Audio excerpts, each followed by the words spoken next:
The Adventure of the Blue Carbuncle. I had called upon my friend Sherlock Holmes upon the second morning after Christmas, with the intention of wishing him the compliments of the season. He was lounging upon the sofa in a purple dressing-gown, a pipe-rack within his reach upon the right, and a pile of crumpled morning papers, evidently newly studied, near at hand.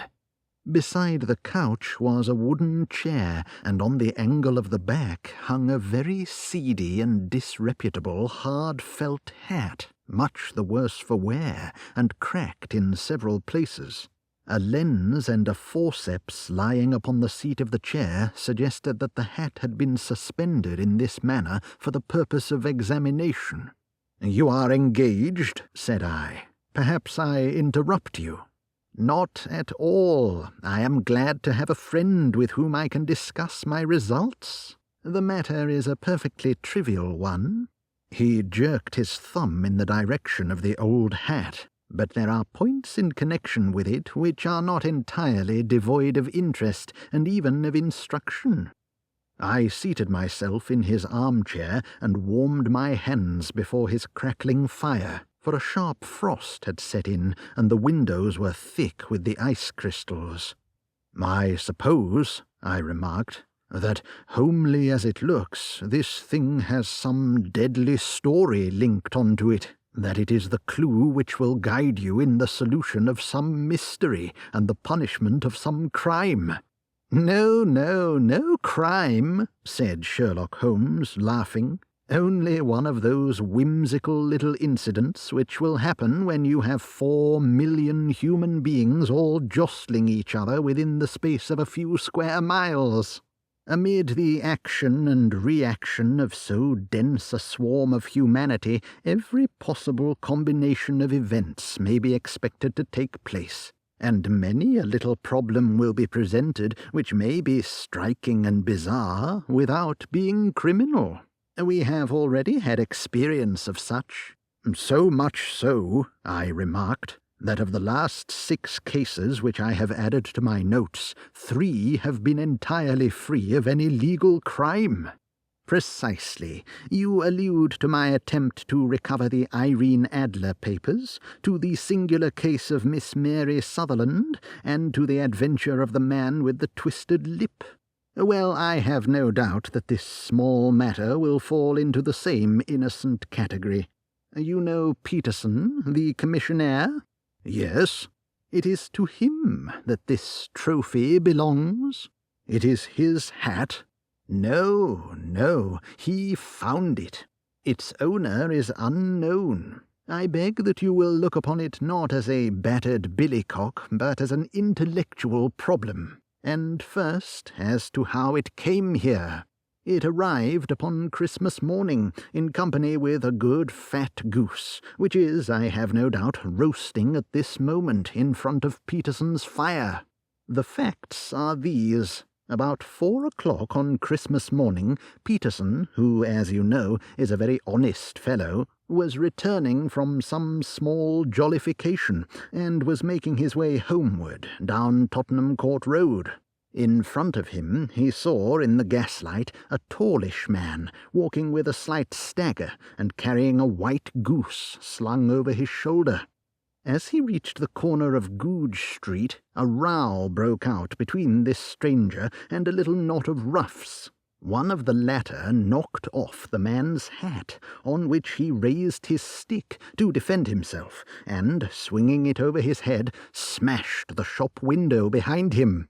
Peterson rushed forward to protect the stranger from his assailants, but the man, shocked at having broken the window, and seeing an official-looking person in uniform rushing towards him, dropped his goose, took to his heels, and vanished amid the labyrinth of small streets which lie at the back of Tottenham Court Road.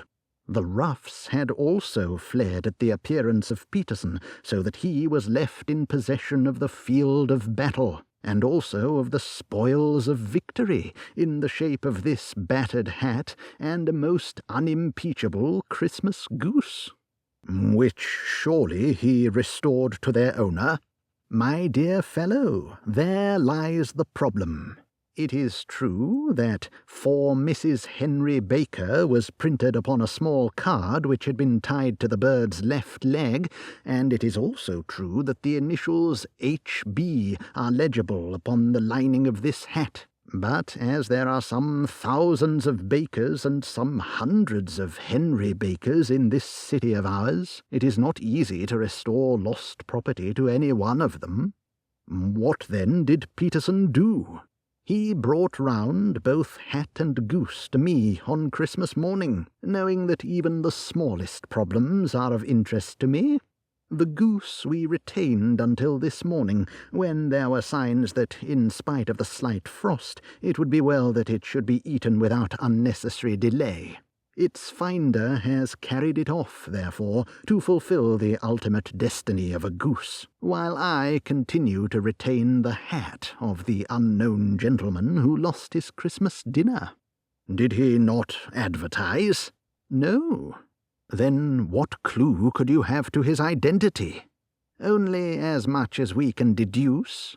From his hat? Precisely. But you are joking. What can you gather from this old battered felt? Here is my lens. You know my methods. What can you gather yourself as to the individuality of the man who has worn this article? I took the tattered object in my hands and turned it over rather ruefully. It was a very ordinary black hat of the usual round shape, hard and much the worse for wear. The lining had been of red silk, but was a good deal discoloured.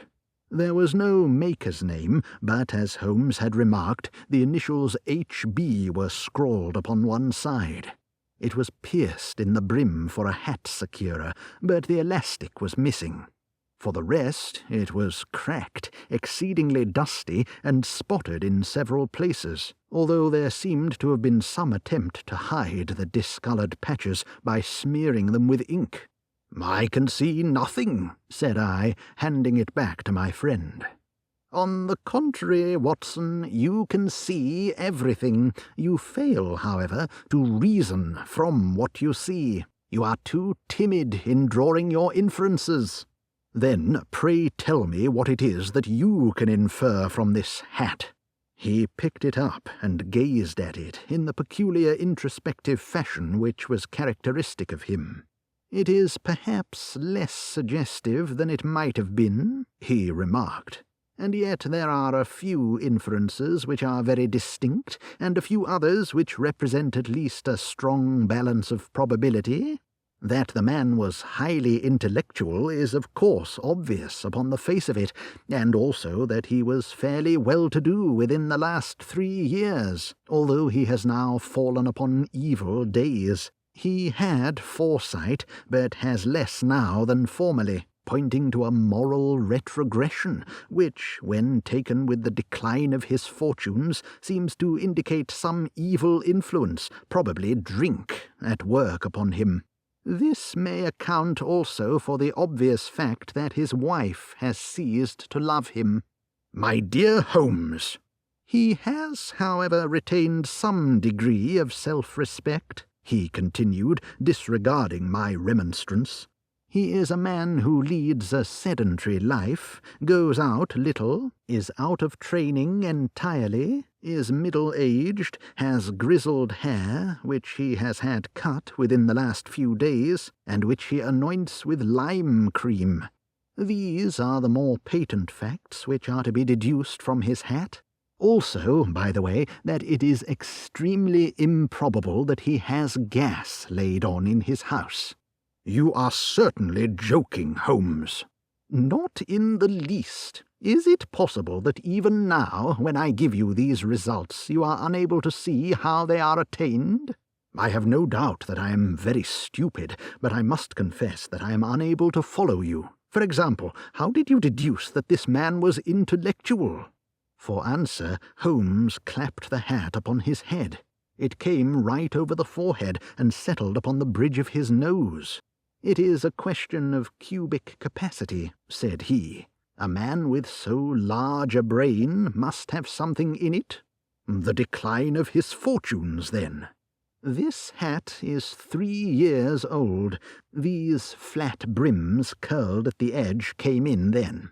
It is a hat of the very best quality. Look at the band of ribbed silk and the excellent lining. If this man could afford to buy so expensive a hat 3 years ago, and has had no hat since, then he has assuredly gone down in the world. Well, that is clear enough, certainly. But how about the foresight and the moral retrogression? Sherlock Holmes laughed. "Here is the foresight," said he, putting his finger upon the little disc and loop of the hat securer. "They are never sold upon hats. If this man ordered one, it is a sign of a certain amount of foresight, since he went out of his way to take this precaution against the wind. But since we see that he has broken the elastic and not troubled to replace it, it is obvious that he has less foresight now than formerly, which is a distinct proof of a weakening nature. On the other hand, he has endeavoured to conceal some of these stains upon the felt by daubing them with ink, which is a sign that he has not entirely lost his self-respect. Your reasoning is certainly plausible. The further points, that he is middle-aged, that his hair is grizzled, that it has been recently cut, and that he uses lime cream, are all to be gathered from a close examination of the lower part of the lining. The lens discloses a large number of hair ends, clean cut by the scissors of the barber. They all appear to be adhesive, and there is a distinct odour of lime cream. This dust, you will observe, is not the gritty grey dust of the street, but the fluffy brown dust of the house, showing that it has been hung up indoors most of the time, while the marks of moisture upon the inside are proof positive that the wearer perspired very freely, and could therefore hardly be in the best of training. But his wife, you said that she had ceased to love him? This hat has not been brushed for weeks. When I see you, my dear Watson, with a week's accumulation of dust upon your hat, and when your wife allows you to go out in such a state, I shall fear that you also have been unfortunate enough to lose your wife's affection. But he might be a bachelor. Nay, he was bringing home the goose as a peace offering to his wife. Remember the card upon the bird's leg? You have an answer for everything, but how on earth do you deduce that the gas is not laid on in his house? 1 tallow stain, or even 2, might come by chance, but when I see no less than 5, I think that there can be little doubt that the individual must be brought into frequent contact with burning tallow. Walks upstairs at night, probably, with his hat in one hand and a guttering candle in the other. Anyhow, he never got tallow stains from a gas jet. Are you satisfied? Well, it is very ingenious, said I, laughing. But since, as you said just now, there has been no crime committed and no harm done save the loss of a goose, all this seems to be rather a waste of energy. Sherlock Holmes had opened his mouth to reply when the door flew open, and Peterson, the commissionaire, rushed into the apartment with flushed cheeks and the face of a man who is dazed with astonishment. "The goose, Mr. Holmes, the goose, sir," he gasped. "Eh? What of it, then? Has it returned to life and flapped off through the kitchen window?" Holmes turned himself round upon the sofa to get a fairer view of the man's excited face.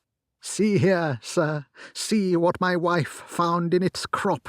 He held out his hand and displayed upon the centre of the palm a brilliantly scintillating blue stone, rather smaller than a bean in size, but of such purity and radiance that it twinkled like an electric point in the dark hollow of his hand. Sherlock Holmes sat up with a whistle. "By Jove, Peterson," said he, "this is a treasure trove indeed. I suppose you know what you have got? A diamond, sir, a precious stone. It cuts into glass as though it were putty." It's more than a precious stone. It is the precious stone. Not the Countess of Morcar's Blue Carbuncle, I ejaculated. Precisely so. I ought to know its size and shape, seeing that I have read the advertisement about it in the Times every day lately. It is absolutely unique, and its value can only be conjectured. But the reward offered of £1,000 is certainly not within a 20th part of the market price. £1,000? Great Lord of mercy! The commissionaire plumped down into a chair and stared from one of us to the other. That is the reward, and I have reason to know that there are sentimental considerations in the background which would induce the Countess to part with half her fortune if she could but recover the gem. It was lost, if I remember aright, at the Hotel Cosmopolitan, I remarked. Precisely so, on December the 22nd, just 5 days ago. John Horner, a plumber, was accused of having abstracted it from the lady's jewel case. The evidence against him was so strong that the case has been referred to the assizes. I have some account of the matter here, I believe. He rummaged amid his newspapers, glancing over the dates, until at last he smoothed one out, doubled it over, and read the following paragraph. Hotel Cosmopolitan jewel robbery. John Horner, 26, plumber, was brought up upon the charge of having upon the 22nd inst. Abstracted from the jewel case of the Countess of Morcar the valuable gem known as the Blue Carbuncle.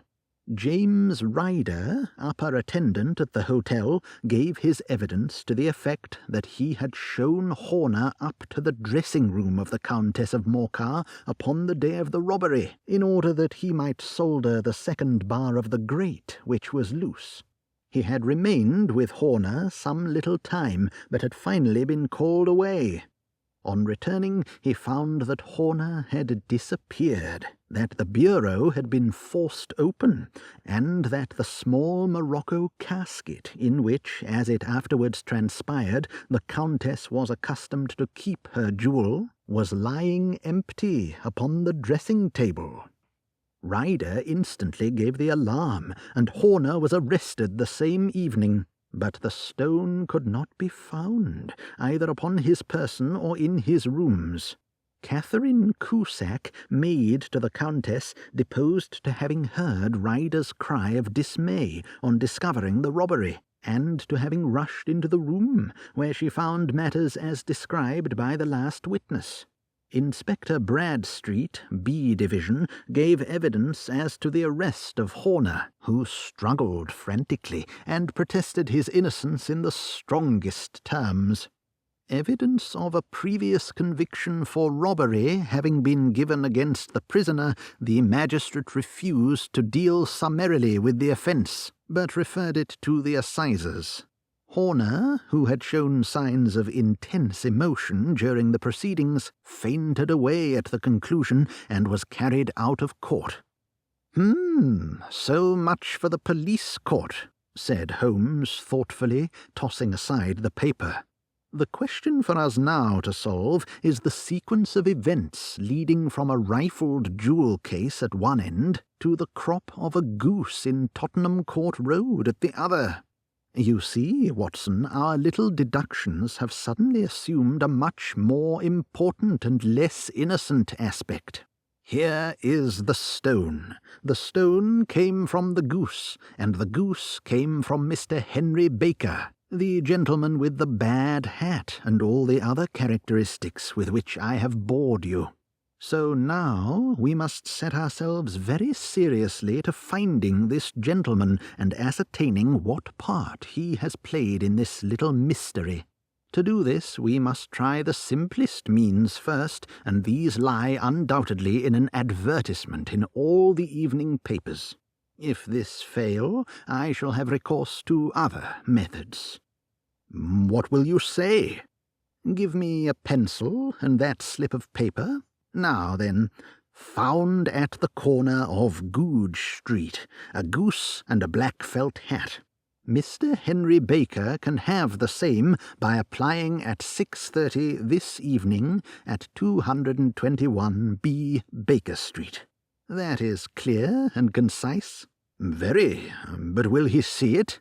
Well, he is sure to keep an eye on the papers, since to a poor man the loss was a heavy one. He was clearly so scared by his mischance in breaking the window and by the approach of Peterson that he thought of nothing but flight. But since then he must have bitterly regretted the impulse which caused him to drop his bird. Then, again, the introduction of his name will cause him to see it, for everyone who knows him will direct his attention to it. Here you are, Peterson. Run down to the advertising agency and have this put in the evening papers. In which, sir? Oh, in the Globe, Star, Pall Mall, St. James's Gazette, Evening News, Standard, Echo, and any others that occur to you. Very well, sir. And this stone? Ah, yes. I shall keep the stone, thank you. And I say, Peterson, just buy a goose on your way back and leave it here with me, for we must have one to give to this gentleman in place of the one which your family is now devouring. When the commissionaire had gone, Holmes took up the stone and held it against the light. "It's a bonny thing," said he. "Just see how it glints and sparkles. Of course, it is a nucleus and focus of crime. Every good stone is. They are the devil's pet baits. In the larger and older jewels, every facet may stand for a bloody deed. This stone is not yet 20 years old. It was found on the banks of the Amoy River in southern China, and is remarkable for having every characteristic of the carbuncle, save that it is blue in shade instead of ruby red. In spite of its youth, it has already a sinister history. There have been 2 murders, a vitriol throwing, a suicide, and several robberies brought about for the sake of this 40-grain weight of crystallized charcoal. Who would think that so pretty a toy would be a purveyor to the gallows and the prison? I'll lock it up in my strong-box now, and drop a line to the Countess to say that we have it. Do you think that this man Horner is innocent? I cannot tell. Well, then, do you imagine that this other one, Henry Baker, had anything to do with the matter? It is, I think, much more likely that Henry Baker is an absolutely innocent man, who had no idea that the bird which he was carrying was of considerably more value than if it were made of solid gold. That, however, I shall determine by a very simple test, if we have an answer to our advertisement. And you can do nothing until then? Nothing. In that case, I shall continue my professional round, but I shall come back in the evening at the hour you have mentioned, for I should like to see the solution of so tangled a business. Very glad to see you. I dine at 7. There is a woodcock, I believe. By the way, in the view of recent occurrences, perhaps I ought to ask Mrs. Hudson to examine its crop. I had been delayed at a case, and it was a little after 6:30 when I found myself in Baker Street once more. As I approached the house, I saw a tall man in a Scotch bonnet, with a coat which was buttoned up to his chin, waiting outside in the bright semicircle which was thrown from the fanlight. Just as I arrived, the door was opened, and we were shown up together to Holmes's room. "Mr. Henry Baker, I believe," said he, rising from his armchair and greeting his visitor with the easy air of geniality which he could so readily assume. "Pray take this chair by the fire, Mr. Baker. It is a cold night, and I observe that your circulation is more adapted for summer than for winter. Ah, Watson, you have just come at the right time. Is that your hat, Mr. Baker?" "Yes, sir, that is undoubtedly my hat." He was a large man with rounded shoulders, a massive head, and a broad, intelligent face, sloping down to a pointed beard of grizzled brown. A touch of red in nose and cheeks, with a slight tremor of his extended hand, recalled Holmes's surmise as to his habits. His rusty black frock coat was buttoned right up in front, with the collar turned up, and his lank wrists protruded from his sleeves without a sign of cuff or shirt. He spoke in a slow, staccato fashion, choosing his words with care, and gave the impression generally of a man of learning and letters, who had had ill usage at the hands of fortune. "We have retained these things for some days," said Holmes, "because we expected to see an advertisement from you giving your address. I am at a loss to know now why you did not advertise." Our visitor gave a rather shamefaced laugh.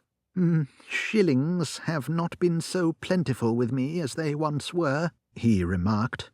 "I had no doubt that the gang of roughs who assaulted me had carried off both my hat and the bird.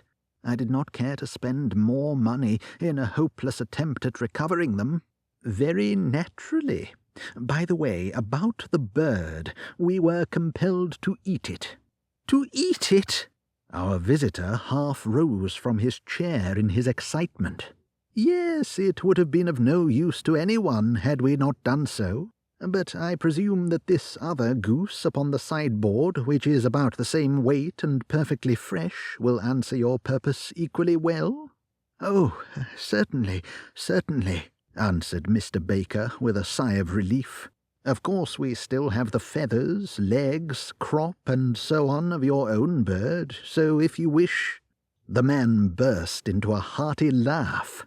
"They might be useful to me as relics of my adventure," said he, "but beyond that I can hardly see what use the disjecta membra of my late acquaintance are going to be to me.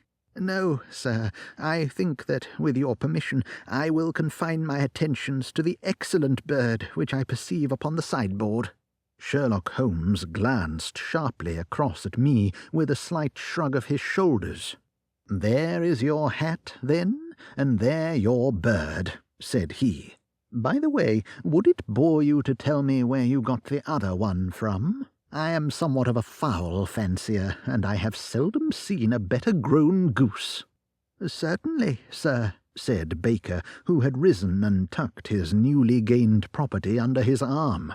"There are a few of us who frequent the Alpha Inn near the museum. We are to be found in the museum itself during the day, you understand.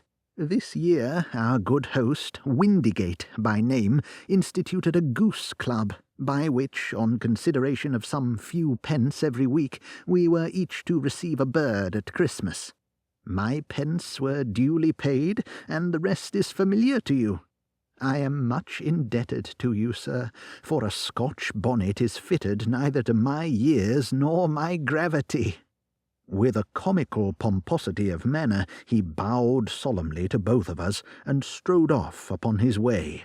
"So much for Mr. Henry Baker," said Holmes, when he had closed the door behind him.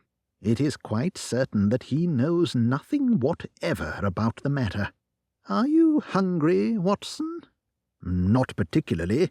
"Then I suggest that we turn our dinner into a supper and follow up this clue while it is still hot." "By all means." It was a bitter night, so we drew on our ulsters and wrapped cravats about our throats.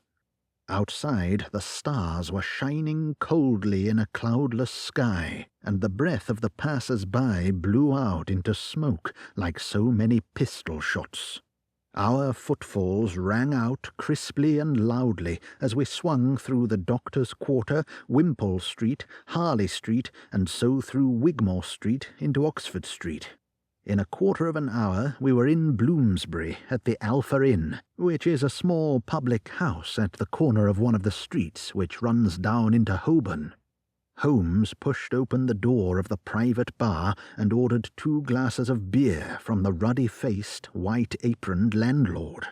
"Your beer should be excellent, if it is as good as your geese," said he. "My geese?" The man seemed surprised. "Yes, I was speaking only half an hour ago to Mr. Henry Baker, who was a member of your goose club." "Ah, yes, I see. But you see, sir, them's not our geese." "Indeed? Whose then?" "Well, I got the 24 from a salesman in Covent Garden." "Indeed? I know some of them. Which was it?" "Breckenridge is his name." "Ah, I don't know him. Well, here's to your good health, landlord, and prosperity to your house. Good night." "Now for Mr. Breckenridge," he continued, buttoning up his coat as we came out into the frosty air. "Remember, Watson, that though we have so homely a thing as a goose at one end of this chain, we have at the other a man who will certainly get 7 years' penal servitude unless we can establish his innocence. It is possible that our inquiry may but confirm his guilt, but in any case we have a line of investigation which has been missed by the police, and which a singular chance has placed in our hands. Let us follow it out to the bitter end. Faces to the south, then, and quick march." We passed across Holborn, down Endell Street, and so through a zigzag of slums to Covent Garden Market. One of the largest stalls bore the name of Breckenridge upon it, and the proprietor, a horsey-looking man with a sharp face and trim side-whiskers, was helping a boy to put up the shutters. "Good evening. It's a cold night," said Holmes. The salesman nodded and shot a questioning glance at my companion. "Sold out of geese, I see," continued Holmes, pointing at the bare slabs of marble. "Let you have 500 tomorrow morning." "That's no good." "Well, there are some on the stall with the gas flare." "Ah, but I was recommended to you." "Who by?" "The landlord of the Alpha." "Oh, yes, I sent him a couple of dozen." Fine birds they were, too. Now, where did you get them from? To my surprise, the question provoked a burst of anger from the salesman. "Now then, mister," said he, with his head cocked and his arms akimbo, "what are you driving at? Let's have it straight, now." "It is straight enough. I should like to know who sold you the geese which you supplied to the Alpha." "Well, then, I shan't tell you. So now." "Oh, it is a matter of no importance, but I don't know why you should be so warm over such a trifle." "Warm? You'd be as warm, maybe, if you were as pestered as I am. When I pay good money for a good article, there should be an end of the business. But it's where are the geese, and who did you sell the geese to, and what will you take for the geese? One would think they were the only geese in the world, to hear the fuss that is made over them." "Well, I have no connection with any other people who have been making inquiries," said Holmes carelessly. "If you won't tell us, the bet is off, that is all. But I'm always ready to back my opinion on a matter of fowls, and I have a 5 on it that the bird I ate is country bred." "Well, then, you've lost your 5, for it's town bred," snapped the salesman. "It's nothing of the kind." "I say it is." "I don't believe it." "Do you think you know more about fowls than I, who have handled them ever since I was a nipper? I tell you, all those birds that went to the Alpha were town bred." "You'll never persuade me to believe that." "Will you bet, then?" It's merely taking your money, for I know that I am right. But I'll have a sovereign on with you, just to teach you not to be obstinate." The salesman chuckled grimly. "Bring me the books, Bill," said he. The small boy brought round a small, thin volume and a great greasy-backed one, laying them out together beneath the hanging lamp. "Now then, Mr. Cocksure," said the salesman, "I thought that I was out of geese, but before I finish you'll find that there is still one left in my shop. You see this little book?" "Well?" "That's the list of the folk from whom I buy. Do you see? Well then, here on this page are the country folk, and the numbers after their names are where their accounts are in the big ledger. Now then, you see this other page in red ink? Well, that is a list of my town suppliers. Now look at that third name. Just read it out to me. Mrs. Oakshott, 117 Brixton Road, 249, read Holmes.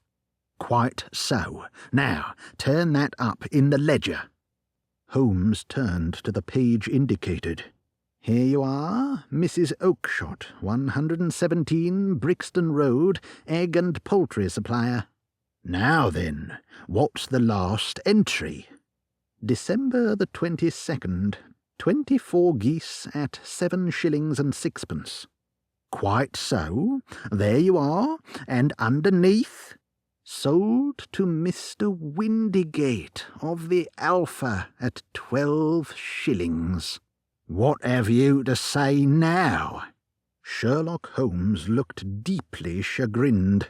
He drew a sovereign from his pocket and threw it down upon the slab, turning away with the air of a man whose disgust is too deep for words.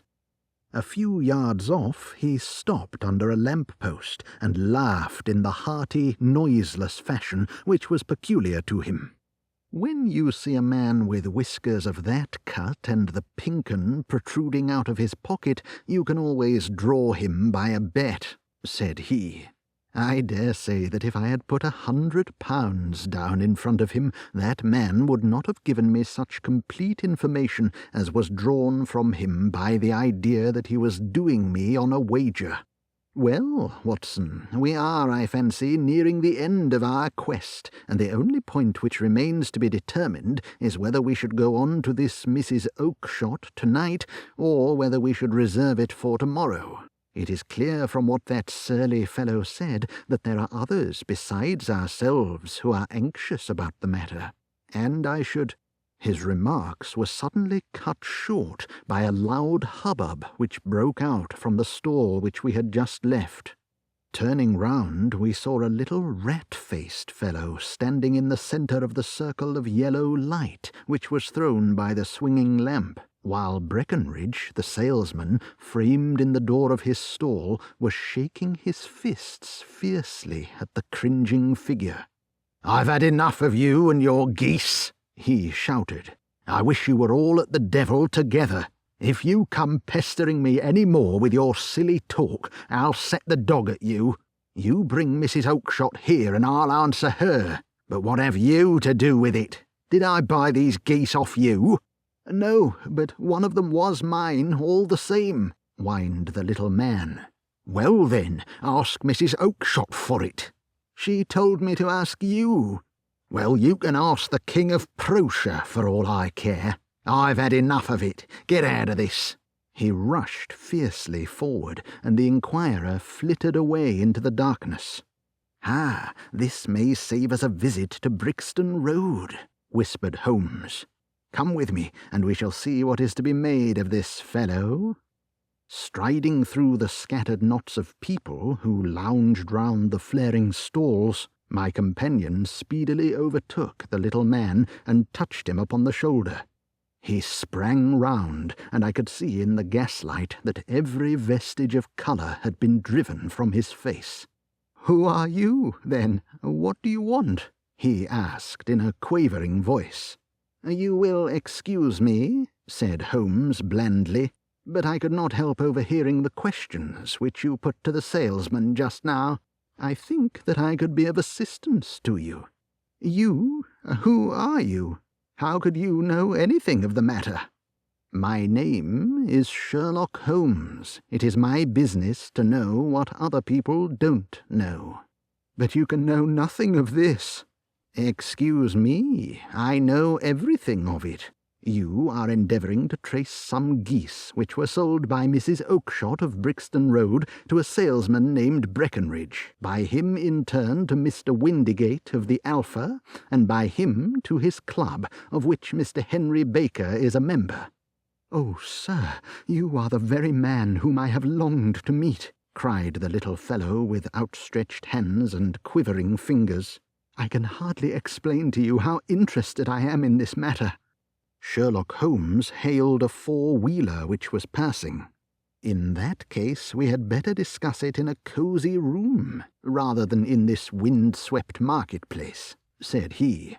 "But pray tell me, before we go farther, who is it that I have the pleasure of assisting?" The man hesitated for an instant.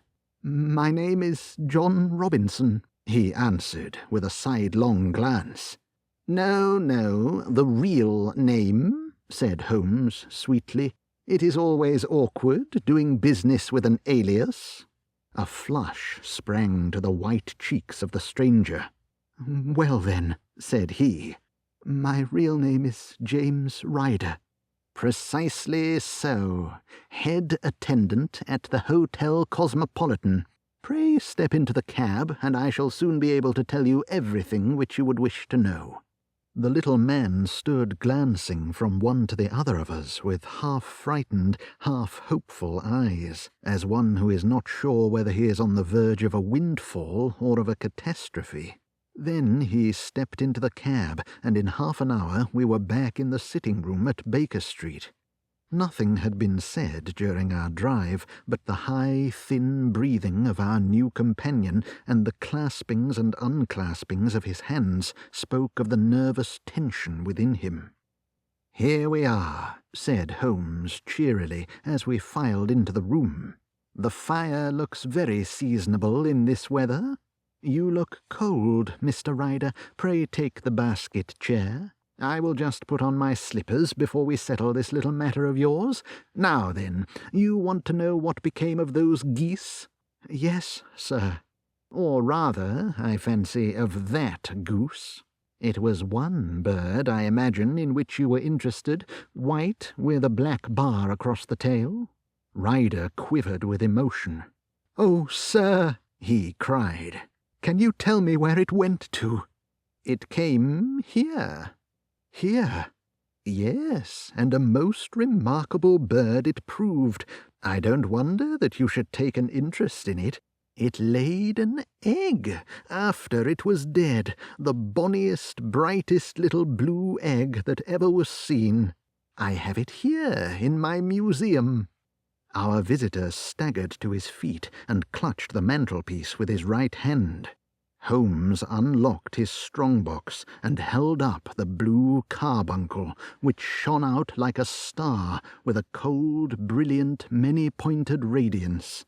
Ryder stood glaring with a drawn face, uncertain whether to claim or to disown it. "The game's up, Ryder," said Holmes quietly. "Hold up, man, or you'll be into the fire. Give him an arm back into his chair, Watson. He's not got blood enough to go in for felony with impunity. Give him a dash of brandy. So, now he looks a little more human. What a shrimp it is, to be sure."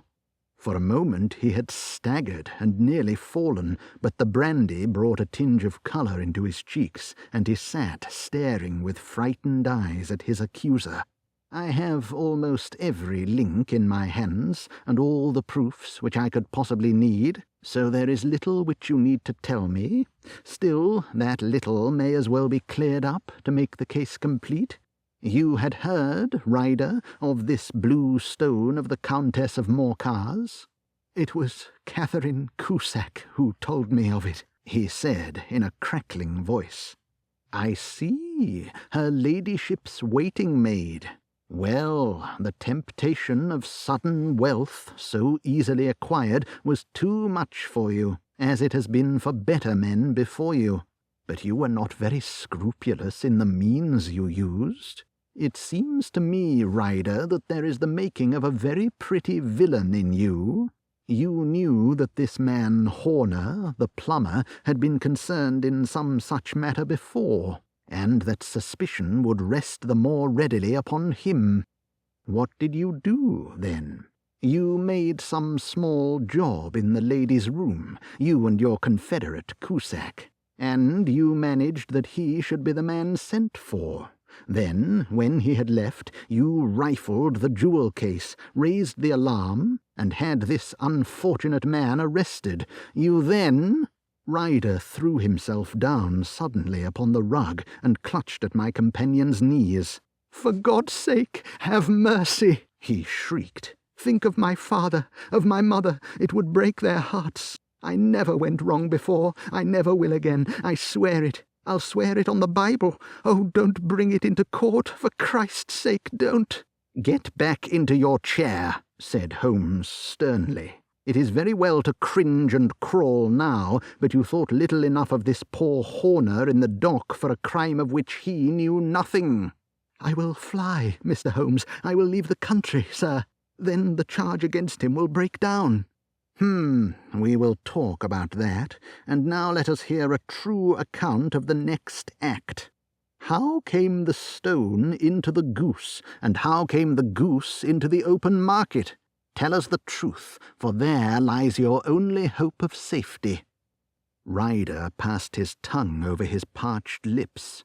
"I will tell you it just as it happened, sir," said he.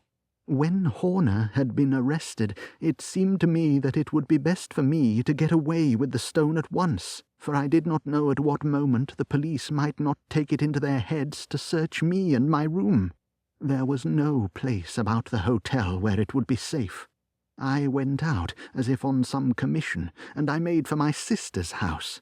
She had married a man named Oakshott and lived in Brixton Road, where she fattened fowls for the market.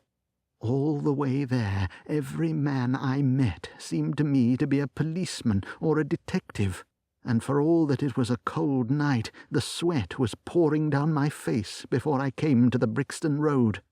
My sister asked me what was the matter and why I was so pale, but I told her that I had been upset by the jewel robbery at the hotel. Then I went into the backyard and smoked a pipe and wondered what it would be best to do. I had a friend once called Maudsley who went to the bad and has just been serving his time in Pentonville. One day he had met me and fell into talk about the ways of thieves and how they would get rid of what they stole. I knew that he would be true to me, for I knew one or two things about him, so I made up my mind to go right to Kilburn, where he lived, and take him into my confidence. He would show me how to turn the stone into money, but how to get to him in safety. I thought of the agonies I had gone through in coming from the hotel. I might at any moment be seized and searched, and there would be the stone in my waistcoat pocket. I was leaning against the wall at the time and looking at the geese, which were waddling about round my feet, and suddenly an idea came into my head which showed me how I could beat the best detective that ever lived. My sister had told me some weeks before that I might have the pick of her geese for a Christmas present, and I knew that she was always as good as her word.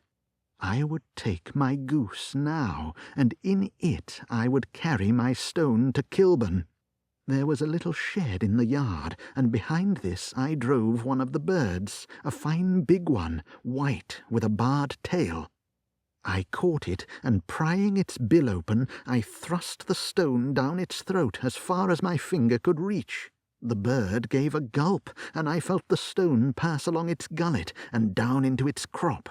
But the creature flapped and struggled, and out came my sister to know what was the matter. As I turned to speak to her, the brute broke loose and fluttered off among the others.